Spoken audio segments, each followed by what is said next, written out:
Hello, Pink Collective, and welcome to Pink After Dark. Tonight's tales blur the line between true and fictional, so get comfortable, turn down the lights, and let's begin. Good evening, Blackwood Insomniacs. It's your local ghost storyteller here, Alex Clifford.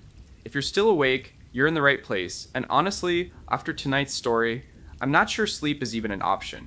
This week's story is about what our university is best known for. And if you answered our stunning glass library, or the Gothic architecture, or the sheer number of ghost stories this place seems to collect like dust, you're not entirely wrong. The glass library is genuinely impressive, I'll give you that. But none of those things are what Blackwood University is truly known for. No. Blackwood University is known for the forest that surrounds it. And when I say surrounds, I don't mean a pleasant little tree line you can see from your dorm window. I mean engulfs, swallows, watches. In fact, the forest doesn't only surround the university, it surrounds all of Ravenbrooke. For our very few listeners who aren't students at Blackwood, Ravenbrooke is the small town that sits beside the university. And when I say small, I mean the kind of small where everyone knows everyone, where families have lived for generations, where people grew up together, watched each other's children grow, and grew old side by side. By all accounts, Ravenbrooke was a town built on togetherness, a town of prosperity and quiet pride. But this isn't a history lesson. This is a ghost story. And ghost stories are always about the forest. The forest doesn't have an official name. Most people call it Ravenbrooke Forest. But the locals, they just call it the forest, as if there could only ever be one. And in this part of the world, that's essentially true. It is the only forest for miles around. It wraps itself around the school and the town like two hands cupped around a flame, and you can't help but wonder sometimes whether it's protecting what's inside or keeping it contained. There is only one main road going in and out of Ravenbrooke, maybe a few old farm roads if you know where to look. But if you don't, the forest will swallow your sense of direction whole. People have gotten lost in there, more than you'd think. What makes this forest so extraordinary, and I want you to really picture this, is how impossibly dense it is. The canopy is so thick in places that even on a bright afternoon, the light that filters through hits the ground in pale, sickly patches, like sunlight struggling to stay alive. The trees are old, ancient, some of them so wide you couldn't wrap your arms around them if you tried. And the silence in there, it's the kind of silence that isn't really silence at all. It breathes. What I find even more unsettling is the sheer scale of this thing. We're talking about a forest that has completely engulfed an entire town and the university campus. So how did that happen? When did people look at this dark, sprawling wilderness and think, yes, let's build our lives here? Because by the 1600s, people were already setting up homes in the middle of it. Now, the trees you see today have been here for decades, possibly centuries. Their roots go deeper than anyone has ever bothered to dig. So either the forest was much smaller and thinner when the first settlers arrived, and then slowly, quietly grew in around them. Or, and this is the theory I keep coming back to at 2 o'clock in the morning, the townspeople themselves planted and expanded the forest deliberately, to keep something out or to keep something in. Miss Ellington, my favorite librarian, and honestly one of the most quietly unnerving people I've ever met. In the best possible way, she didn't have much to offer on how the forest grew so vast.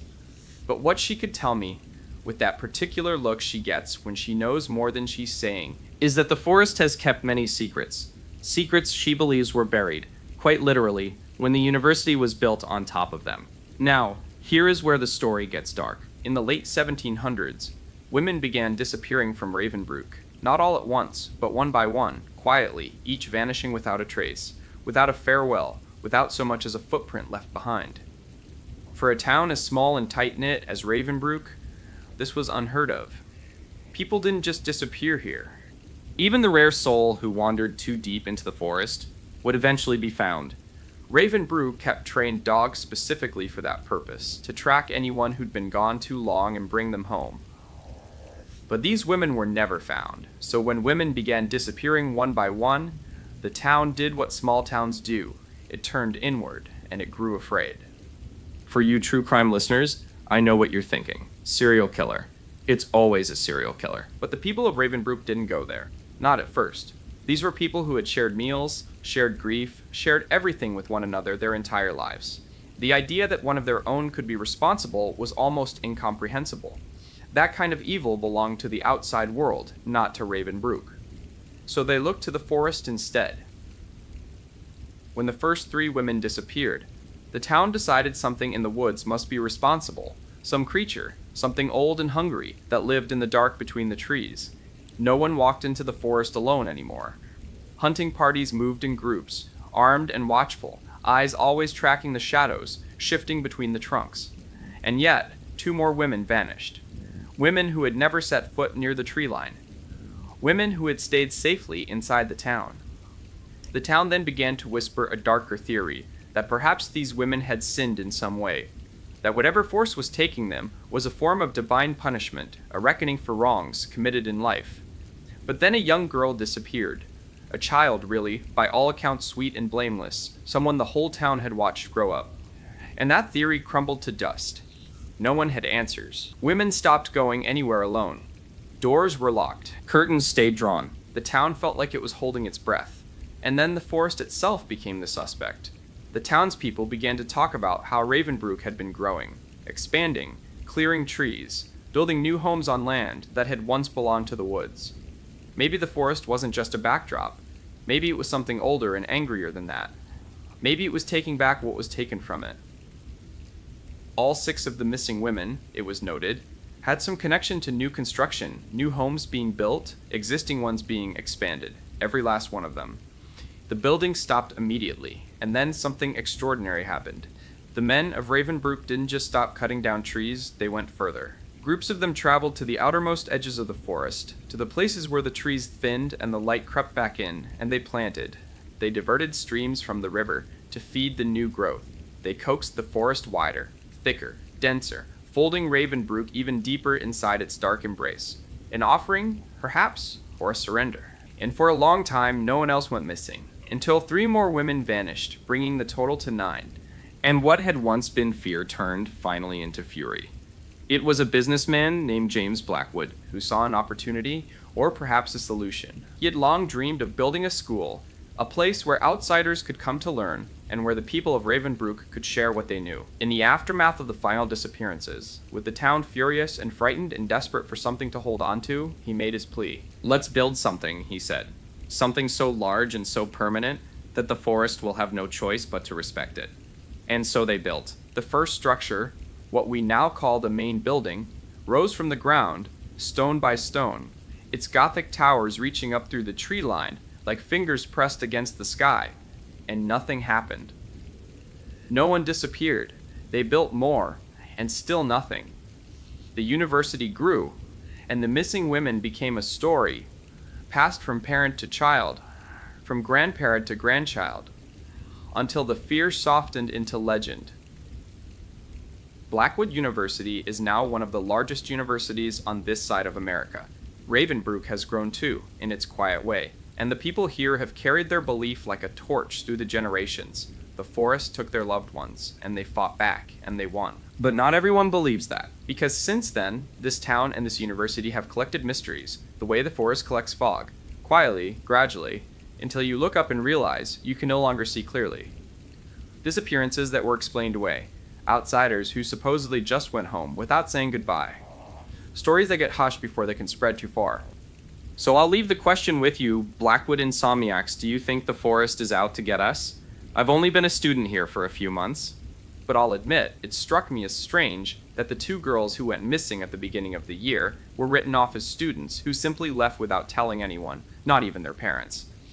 And those are just the 2 I happened to hear about by chance, from their classmates in passing. How many others are there that we don't know about, quietly erased because the school keeps it all very, very quiet? If I go missing, will you think it's the school, the forest, or the town of Ravenbrooke itself? Why would anyone build a town in the heart of such a vast and ancient forest, and then deliberately make it larger? What are they keeping inside?